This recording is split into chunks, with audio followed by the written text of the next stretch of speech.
Heaven hid something inside you that the wrong people were never meant to find.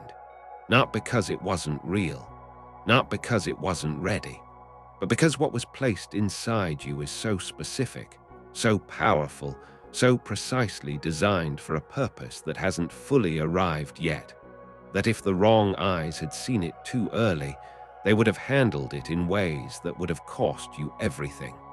So it was concealed. Not from you, you've always felt it. That low hum underneath everything you do. That quiet knowing that there is more inside you than you've ever been able to show. That sense that the version of you the world sees is like the cover of a book, and the actual story, the one that matters, the one that will change things, is still waiting to be opened.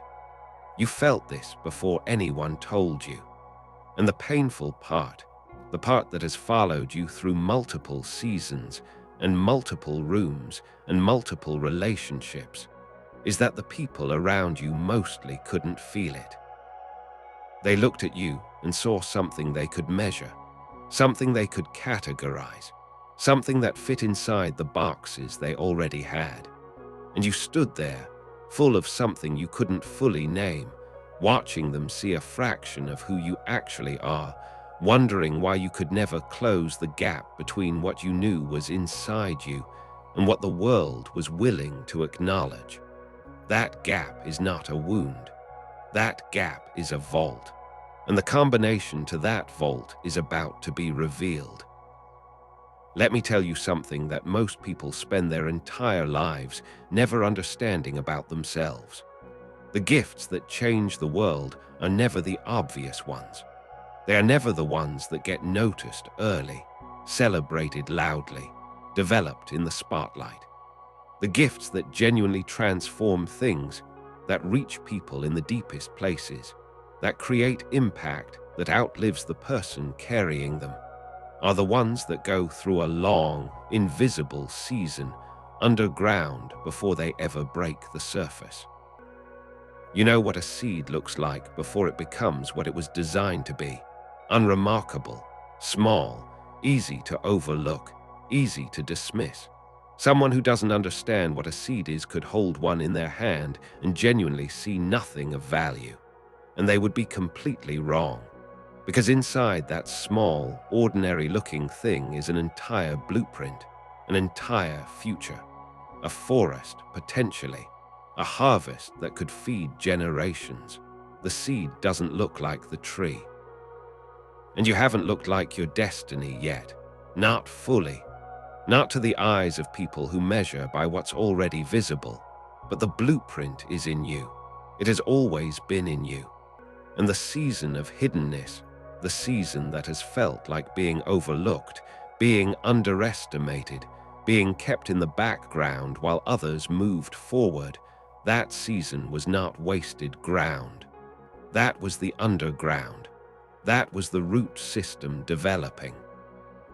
That was the part of the tree that doesn't photograph well, but is the entire reason the tree stands when the storm comes. Your roots go deeper than anyone knows. And that's exactly why what's coming won't be moved by what would topple someone else. But let's be honest about what the hiddenness actually felt like. Because I'm not going to gloss over it with spiritual language and leave your real experience unacknowledged. It felt like invisibility. Like you were present in rooms where your presence didn't register.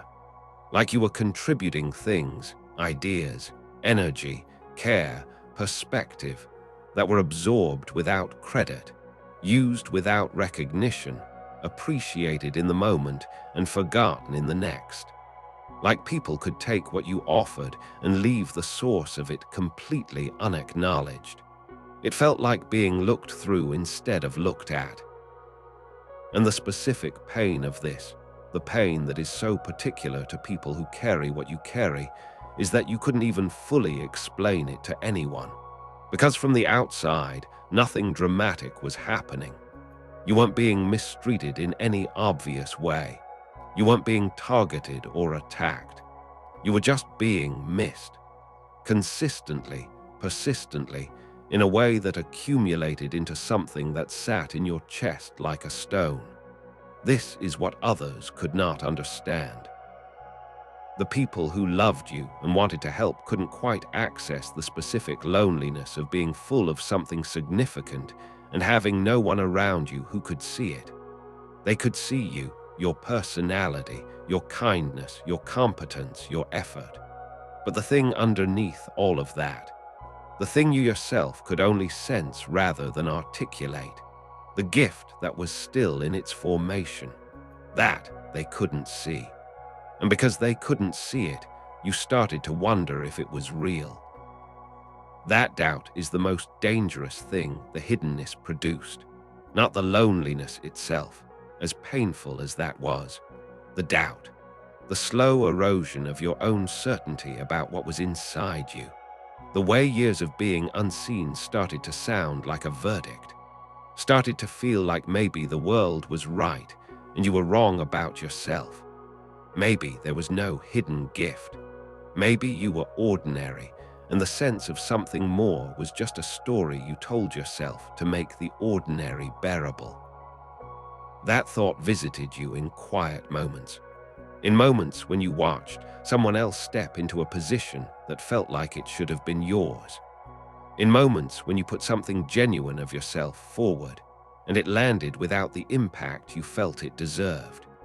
In moments when you looked at the gap between the life you were living and the life you could feel pulling at you from somewhere ahead, and the gap seemed so large and so stubborn that closing it felt impossible.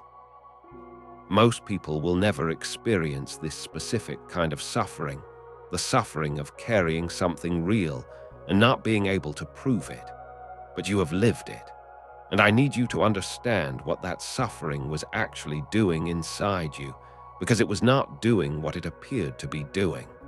Here's the revelation that changes everything about the period of feeling overlooked.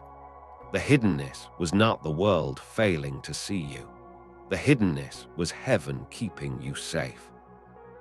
I know that sounds like the kind of thing people say to make you feel better about a painful reality. But stay with me, because this is not comfort, this is mechanics. This is how the thing actually works. There is a principle in the spiritual and in the natural that governs the relationship between a gift and its timing. The principle is this: a gift released before its time does not just fail to reach its potential, it becomes a liability. It becomes something that is mishandled, misappropriated, consumed by people and environments that were not equipped to steward it. And in being mishandled, it gets defined. It gets labeled. It gets placed in a category that is too small for it. And those categories, once they attach to something, are very hard to remove. Think about what would have happened if your gift had been fully visible in environments that could not hold it properly. In the hands of people who would have used it for their purposes without understanding its nature. In spaces that would have celebrated the surface expression of it while completely missing the depth. You would have had visibility. You would have had attention. And it would have looked like success from the outside, while something essential was being lost on the inside. Heaven protected you from that. Not by withholding your gift. Your gift was always there, always real, always operating even in quiet ways you didn't fully register. But by concealing its full scope from people and environments that would have diminished it, by claiming it before it was complete. The overlooking was a covering. This explains something that never made sense, why the opportunities that seemed like they should have worked didn't, why the doors that looked like they were meant for you closed, why the rooms where you expected to be seen left you feeling invisible instead. Those were not your rooms. Those were testing grounds, filters, places that showed you who could not hold what you carry, so that when the right room opens, you walk into it without a single misplaced loyalty to the wrong spaces. Now let me talk about the gift itself, not in vague terms, in the specific terms of what hidden gifts actually look like and how they operate. Your gift is not one thing. That's the first thing to understand. The world tends to reduce gifts to skills, something you can demonstrate on demand, something with a clear application and a clear market and a clear way to measure it. And your gift may include skills, but it is not reducible to them. Your gift is more accurately described as a combination. A specific, unreplicable combination of how you see, how you feel, how you process, how you connect, how you create, how you heal, how you move through the world and bring something to it that shifts the atmosphere of wherever you are. It is the sum of your wiring, your experience, your suffering, your sensitivity, your perspective, and the specific calling placed on your life before you were born. No one else has your combination. This is not motivational language. This is mathematical reality. The variables that produced you, the specific convergence of nature and nurture and divine intention that resulted in the particular person you are, will not repeat, has not repeated in all of human history, will not repeat after you. You are a singular event in the universe, and the gift that emerged from that singularity is singular too. You felt it but could never put it into words. Not because it isn't real, but because it is too complex and too multi-dimensional to collapse into a single label. People have tried to label it. You've probably been categorized, tested, assessed, and still felt like the assessment only caught a corner of the picture. Because gifts of this nature don't fit the standard categories. They don't perform on command in the way a skill does. They operate more like weather. You can't always predict exactly when or how they'll move, but when they do, everyone in the vicinity feels it. You know this from your own experience. You know the way certain conversations go when you're fully present in them, the way something shifts, the way the person on the other side walks away different than they arrived. You know the way something comes through you in your moments of clearest expression that is larger than your preparation for it. You know the moments when you access something you didn't know you had access to, when words come that you didn't plan, when understanding arrives that you didn't study for, when you are somehow the exact thing a moment needed without having engineered yourself to be it. That is not luck. That is not personality. That is a gift operating. And it has been operating quietly in small spaces, often without your full awareness, throughout your entire period of hiddenness. Reaching people in ways you'll only understand later, planting things that haven't grown yet, building reputation in the spiritual before it's visible in the natural. Here is the major revelation, the one that reframes not just your gift, but every season of your life up to this point. You have been in training, not the kind you enrolled in consciously, not the kind with a curriculum and a graduation date and a certificate at the end, the deeper kind.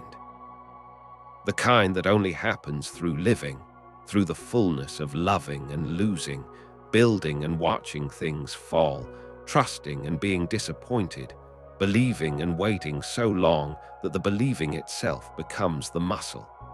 And the training was specifically designed for what the gift requires. Here's what I mean. The hidden gift you carry is not just an ability, it is an authority. And authority, real authority, the kind that carries weight in the spiritual realm and in the human one, is not granted. It is earned, not in the transactional sense of reward for effort, in the sense that authority over a territory requires experience in that territory. You cannot speak to pain you haven't been near. You cannot lead people through terrain you haven't crossed. You cannot carry something for others that you haven't learned to carry for yourself first. Every hard season was a curriculum. Every loss was a course. Every moment of confusion and darkness and waiting was developing in you the specific expertise that your assignment requires. And the depth of the training is proportional to the depth of the territory you are being sent into. Think about that. The scale of what you went through, the intensity of it, the length of it, the specific shape of it, is a direct reflection of the scale of the assignment ahead.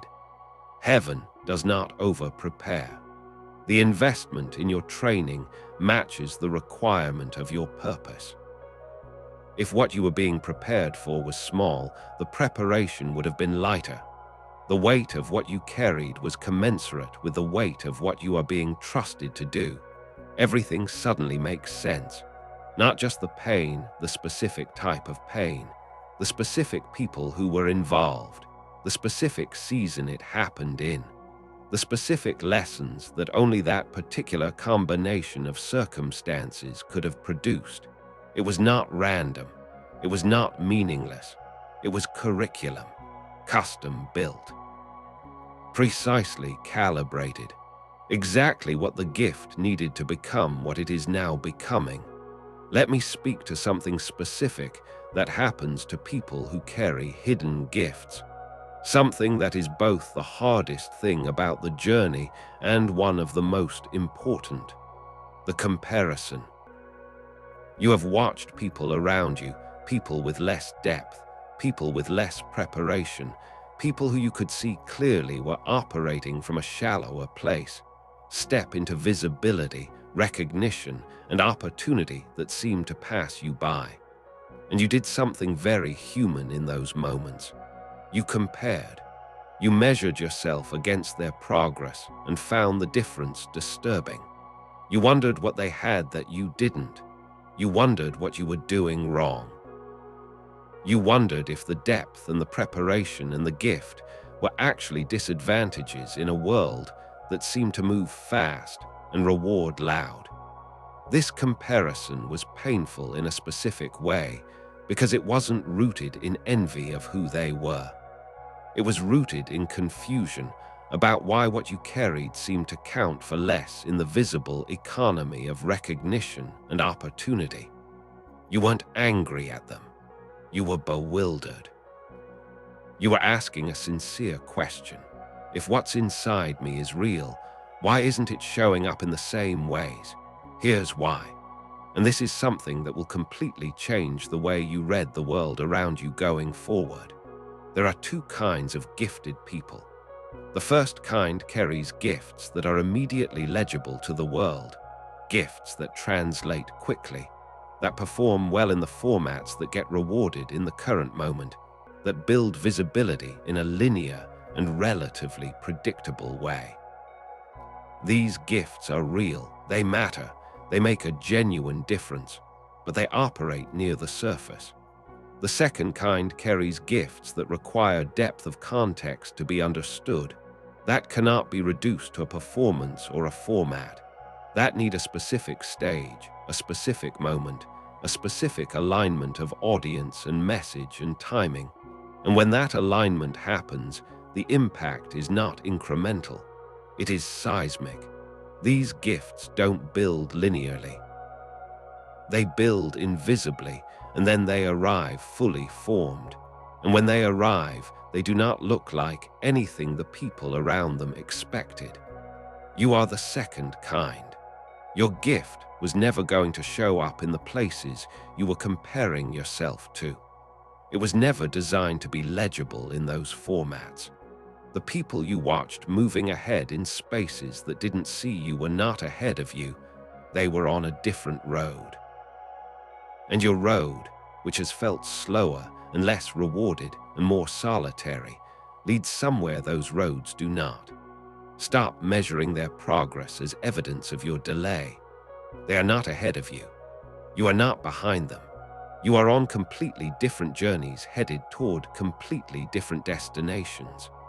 And your destination requires every mile of the road you've been traveling, including the lonely stretches, including the parts with no markers, including the parts that looked like they were going nowhere.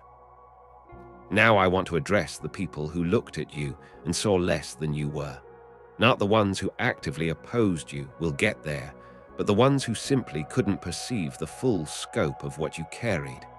The ones who saw your kindness but not your power, your gentleness but not your authority, your struggles but not the strength underneath them. The ones who knew you and still, somehow, fundamentally underestimated you. You loved some of these people. Some of them were people whose opinion mattered deeply to you. And the experience of being known by someone, genuinely known, not superficially, and still being underestimated by them is a specific kind of heartbreak. It's different from being dismissed by a stranger. A stranger can miss you because they never had the access. But someone who was close, someone who had proximity to who you actually are and still couldn't see the full picture, that creates a wound in the place where you keep your self-belief.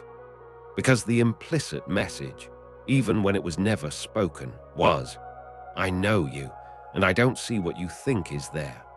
And you heard that message in their silence, in their lack of encouragement, in the way they expressed surprise at your capabilities when they occasionally surfaced, in the way they treated you as capable of less than you knew you were capable of, in the way their expectations for you were smaller than your own vision for yourself, and the way that gap made you feel either delusional for dreaming bigger or alone in a dream you couldn't share.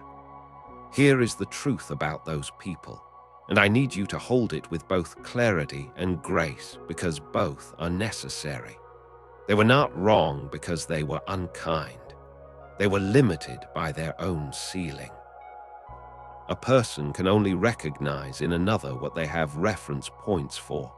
If what you carry is genuinely beyond the range of someone's experience, if your gift operates at a frequency they haven't been exposed to, their inability to see it is not a verdict on you. It is a description of their range. An untrained eye looking at a masterpiece sees paint on canvas. That doesn't mean it's not a masterpiece. It means the eye isn't trained yet.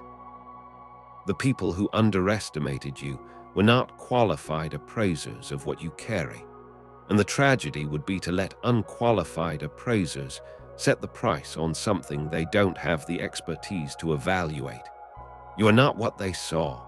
You never were. Let me tell you about a very specific thing that happens when a hidden gift is about to be revealed. A pattern that plays out with enough consistency that I want you to recognize it when you see it, or recognize that you may already be in it. Just before the gift breaks into full visibility, everything feels like it's moving too slowly and too fast at the same time. There is an urgency in you that doesn't match the pace of the visible circumstances. You feel ready, more ready than you've ever felt, actually. And simultaneously, the external world shows no sign of catching up to your internal state. It's like being fully dressed for an event that hasn't been announced yet. There's also a restlessness, a dissatisfaction with where you are that isn't rooted in ingratitude. You can be grateful for how far you've come and still feel the pull of where you're going. The restlessness is directional. It has a quality to it that is different from anxiety or discontent. It points, it leans, it consistently orients in a specific direction, even when you don't consciously choose to face that way. And there are signs. Subtle ones that you might be dismissing as coincidence or wishful thinking, but that are worth paying attention to.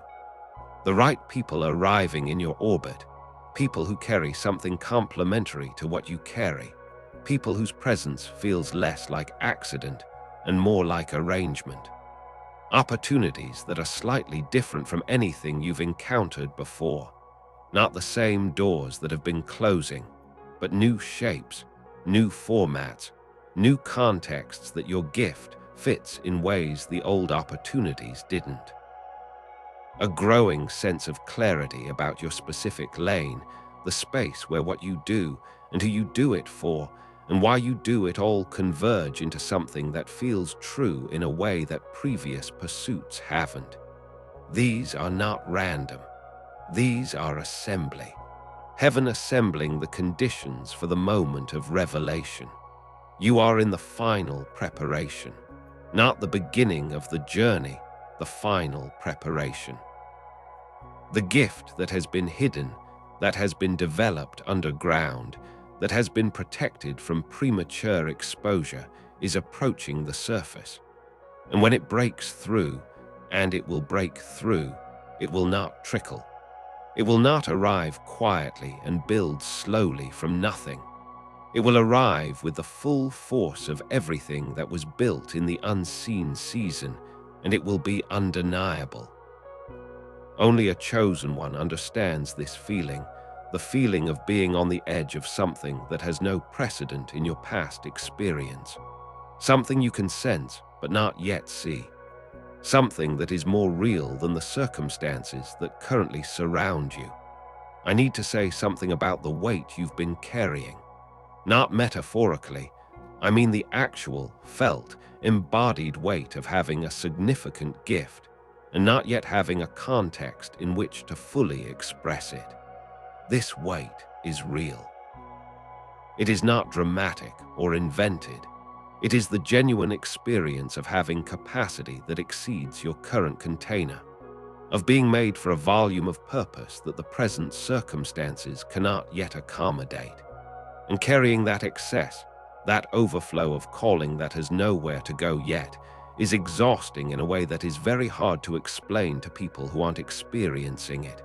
You have probably been told at various points that you're too much, too intense, too deep, too serious, too sensitive, too invested in things that others move past more easily. And there's a part of you that has tried to believe them, that has tried to shrink the excess into a more socially comfortable size. And it never works, because you can't genuinely shrink a thing that is exactly the size it is supposed to be. The too much is not the problem. The container is the problem, and the container is about to change. When your gift finds its true stage, the context it was designed for, the audience it was built to reach, the environment where its full expression is not just tolerated, but needed, the too much will become exactly enough. The intensity that made people uncomfortable in environments that couldn't hold it will be the precise quality that creates breakthroughs in the environment that can. The depth that felt like a liability in shallow spaces will be the asset that makes you irreplaceable in the deep ones. You were never too much. You were misplaced, and misplacement is not a permanent condition. There is something I haven't said yet that I need to say now. Something about the nature of hidden gifts that is both challenging and necessary. The revelation of a hidden gift is not passive. It doesn't just happen to you while you wait. There comes a moment, and this moment may be closer than you realize, where the hidden thing requires your active cooperation to emerge. Where you have to choose to stop protecting it from exposure. Where you have to decide to take up the full space of who you are, even in the absence of external permission, even without the guarantee of being received the way you deserve to be received. This is the hardest move for a person who has spent years in hiddenness, because hiddenness becomes familiar. It becomes, paradoxically, safe. If you never fully show what you carry, you never have to risk it being mishandled again. If you never extend the full reach of your gift, you never have to experience the specific pain of extending it and not being met. The hiding that was once imposed on you by circumstances you didn't choose can become a hiding you choose, and that is the thing that would cost you the most. The gift was hidden for a season. But you are not designed to stay hidden forever. The preparation has an intended application. The training has an intended deployment. The seed was underground because that's where seeds go to become what they're meant to be. But there comes a moment when it is time to break through the surface, and breaking through requires effort that the seed must supply. That moment is arriving for you, and when it does, choose emergence. Choose visibility. Choose to let what is real about you be seen, even knowing that not everyone will see it correctly, even knowing that the exposure comes with risk. Because the alternative, staying underground past the appointed time, is a deeper loss than any risk that comes with stepping out. You were not built for permanent hiddenness. You were built for this. Let me speak now about what the revelation of your gift is going to mean. Not just for you, for the people who have been waiting, without knowing it, for exactly what you carry. There is a specific group of people, and when I say specific, I mean it, who can only be reached by someone with your particular combination, not a general type, not someone like you. You, the specific combination of what you've been through, what it produced in you, how you see, how you communicate, what you carry, the specific texture of your gift. There are people for whom that combination is the key to something in them that nothing else has been able to open. They are waiting. Not consciously. They don't know your name. They don't know your story. They don't know that what they've been searching for has a face and a history and a gift that was being prepared underground all this time. But they are waiting in the way that a lock waits for its key, in the way that a question waits for the answer that is actually true rather than the answers that sound close, in the way that a person in the dark waits for a light that isn't just bright, but is the right frequency to actually reveal where they are. Your gift is someone's key. Your story is someone's answer. Your emergence is someone's light. And this is the thing that makes the waiting worth it, the hiddenness survivable, the weight of the preparation meaningful. Not just what the revelation will mean for your life, though it will mean everything, but what it will mean for the lives it reaches. The ones who have been carrying their own weight, their own confusion, their own question without an answer, waiting for something they could feel coming but couldn't name. When you step into the full expression of your gift, you are not just fulfilling your own destiny. You are releasing something into the world that people are genuinely waiting for. Your visibility is not self-promotion, it is service. Your emergence is not ambition, it is obedience to the purpose placed in you before you were formed. Step into it, not someday. Now. In whatever measure the now can hold, step into it now. You are closer than you realize. I know you have heard that before. I know seasons of delayed breakthrough have made that phrase feel like something people say when they have nothing else to offer. But hear it differently this time. Hear it not as comfort, but as information. The closeness is evidenced by the very things you might be reading as signs of distance. The restlessness that has increased, not decreased. The sense of urgency that doesn't match your current pace. The growing intolerance for spaces that cannot hold you. The clarity that keeps sharpening about who you are and what you carry and who it's for. The arrival of people in your life who see more of you than most people have seen. The way the old containers keep feeling tighter, not because you've regressed, but because you've grown past them. All of that is closeness. All of that is the gift straining toward its moment of full expression. Your season is changing. Not will change, is changing. The shift is already underway in the invisible place where shifts originate before they become visible in the natural. The momentum that has been building underground is approaching the surface. The roots that went deep in the dark are about to produce something that will be impossible to overlook. Your preparation was not wasted.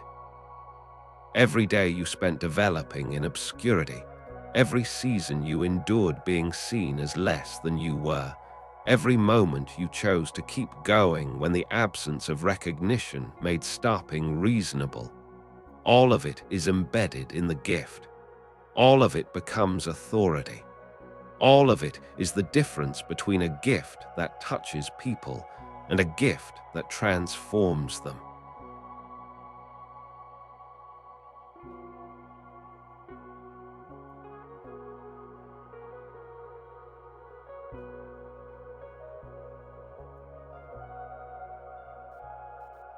Your uniqueness was intentional. The specific way you are made, the combination of sensitivity and strength, depth and accessibility, the particular frequency you carry and the particular territory you cross was not an accident of genetics or an error of experience. It was the deliberate design of a purpose that could not be achieved by any other configuration.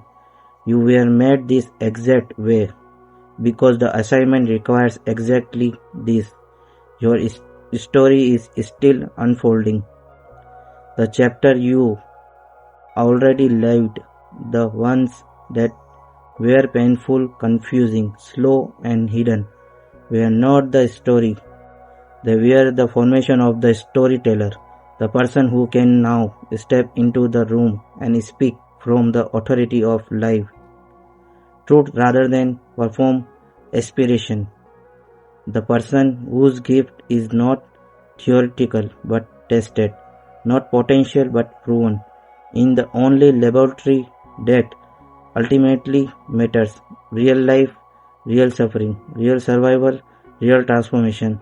The hidden gift is not hidden anymore, not from you, not from heaven, and soon not from the world that has been waiting without knowing it for exactly what you carry.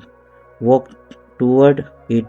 Take up your full space. Let what is real about you be seen. The gift was always there. Now it is time for it to be known. Comment chosen one if this message found you exactly when you needed it. Share this with another chosen one because someone is your life is carrying a hidden gift